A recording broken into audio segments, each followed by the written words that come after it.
are struggling with overeating this time of year, I may have the solution for you, so keep on watching. Today's video will be 10 ways to help combat that overeating over the Christmas period. If you're anything like me, this is something I really struggle with. So let's get straight into the video and start with tip number 1. Tip number 1, don't overbuy. This is something a lot of us are guilty at doing over Christmas. I don't know what it is, but we think the shop is shut for one day and we go crazy and we fill our cupboards and refrigerators to the brim with food. Not healthy food, cakes, chocolate, crisps. I like the thought over this festive period to have lots of delicious food in the house, which is absolutely fine, but we don't need to overbuy. And this is the reason why when we overbuy on the products, Christmas is over, we are left with all this food. And if you're anything like me, I hate food waste. So what we do is we cram as much food as we can to ensure that we don't waste it. And we have that time period, don't we, where we say we want to eat it before the new year starts because I'm going to start my diet in the new year. So we eat as much as we can to ensure we're not wasting food.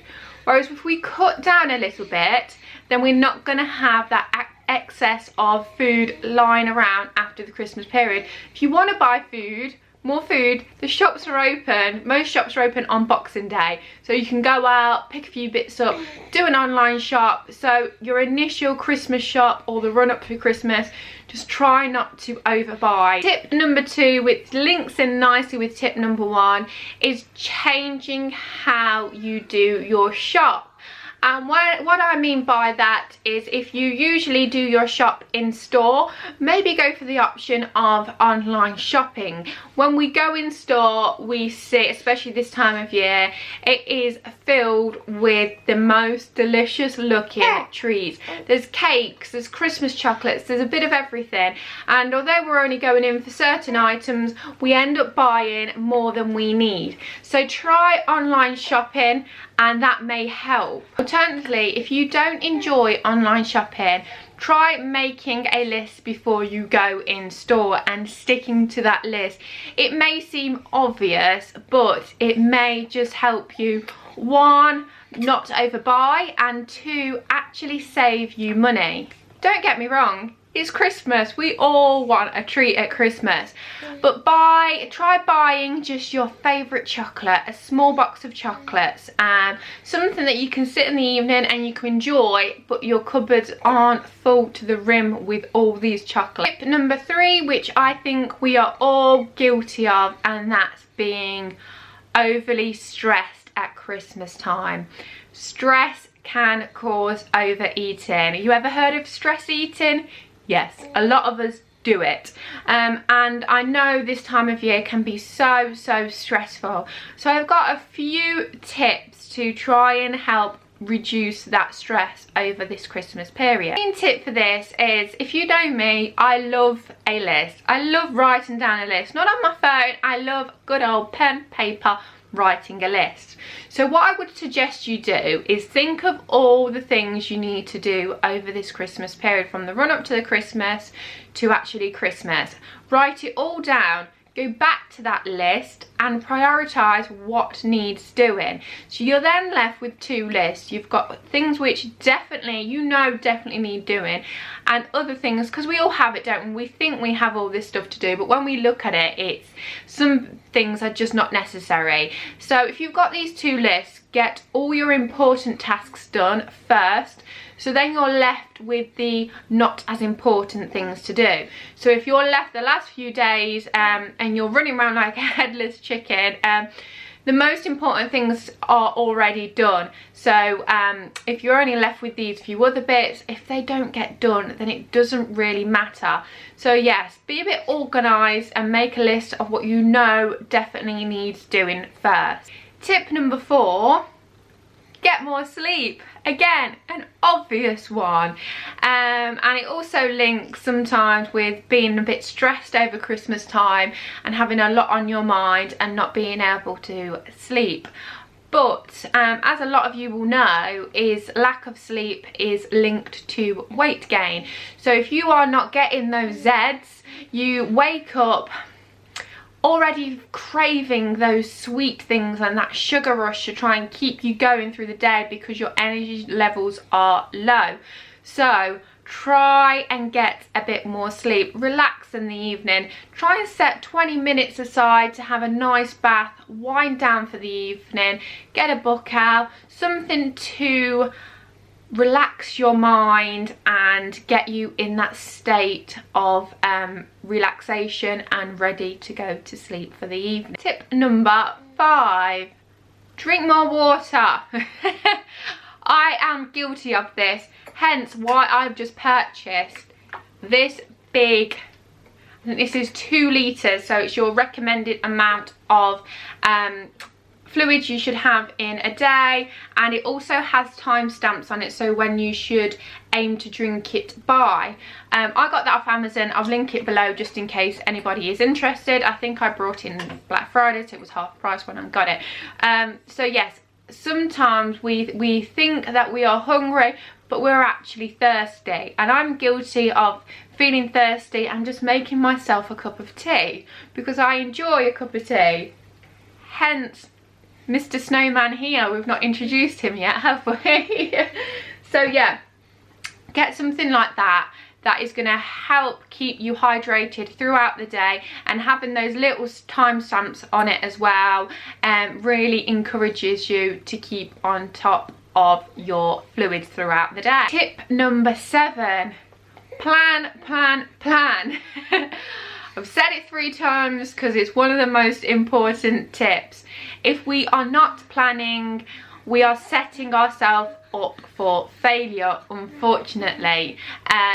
So what happens is we have that awkward stage, don't we, between Christmas and New Year. It is the stage where we don't want to cook, we don't want to be tied to the kitchen, we just want to sit and we want to relax, and that's when the grazing comes in place. We just get the tin of biscuits out, we get a few nibbles, but the calories in those nibbles are quite a lot. So what I would suggest is just prep some meals in between that stage. Sometimes after a couple of days of overindulging, I feel like I want a nice, hearty, a bit more healthy meal because I do feel a little bit sluggish, but I don't want to cook. So prep a few meals. For example, a lasagna is quick, easy to cook, freeze and then reheat. But number 7 is talk to your loved ones. This may seem a bit of a bizarre tip, but quite often some people actually find the Christmas period with all the food around quite daunting because they do struggle with overeating when all that food is around. So please do talk to your loved ones and make them aware of how you're feeling, that you're feeling overwhelmed with all this food around, and they can then take that into consideration. They then can give you the support you need, but also it's then in the back of their mind, so they're a little bit mindful of what they're doing in front of you. For example, getting a huge tub of sweets out and eating them in front of you. Tip number 8, don't be afraid to take your own food to places. Sometimes we can feel a little bit nervous or awkward about taking our own food, but you really don't need to feel like that. There's going to be a lot of times over this festive period where we're going to places where there's lots of hot dog stands and there's cake stalls and there's so many tempting things around us. And if we're in that stage where we are really hungry, whereas that is when I fail, is when I leave myself too long and I just want to grab anything which is in front of me, prep some food to take with you. It can be so simple. It can be something from a crustless omelette to some healthy muffins, whatever you want to do. Just prep that, put it in a little box. You can buy a coffee when you're out, buy yourself a latte, buy yourself an Americano, whatever you want, a tea, and then have your little snacks at hand so you can sit on a nice bench in a lovely park, drinking your hot drink and your healthy snack and still being on plan. Number 9 is making your own treat plates. And this is a great little tip. I love this because this is something I do myself. In the evenings I do like a nice treat, and depending on whether you are calorie counting or you're on Slimming World and you use your sins, you can save some of these for the evening. Get yourself a nice little plate, and while you're sitting down watching your favourite festive movie. Tip number 10, which is one of the most important tips I can give you, and that is not to feel guilty if you've had a bad day off plan. One of the worst things you can do is have a couple of days off plan and then feel guilty over it, because it then becomes a vicious cycle of guilt eating, which is something I have done in the past. I've overindulged. I've just been awful to myself and really mentally punished myself for eating that food, and then I feel guilty and then I eat more because I feel upset over it. Whereas if you get in the mindset of just thinking to yourself, okay, I've done it, that's fine, we're moving on, I enjoyed the food, we've done it now, and tomorrow is a new day. It's the most important thing is just to be kind to yourself. You know, it's a process. It can be difficult for a lot of us. My 10 tips to help you over this festive period to combat those food difficulties. Now, I managed to film this with a baby and a 3-year-old. So all I ask from you is to subscribe to my channel, please, and then you'll be updated with my upcoming videos, which will be what I eat in a day to try and keep on plan, and also tips and tricks to try and keep you on plan over this festive period, and delicious recipe ideas. So hit that subscribe button and I will see you in the next video. Take care, everybody. Bye bye.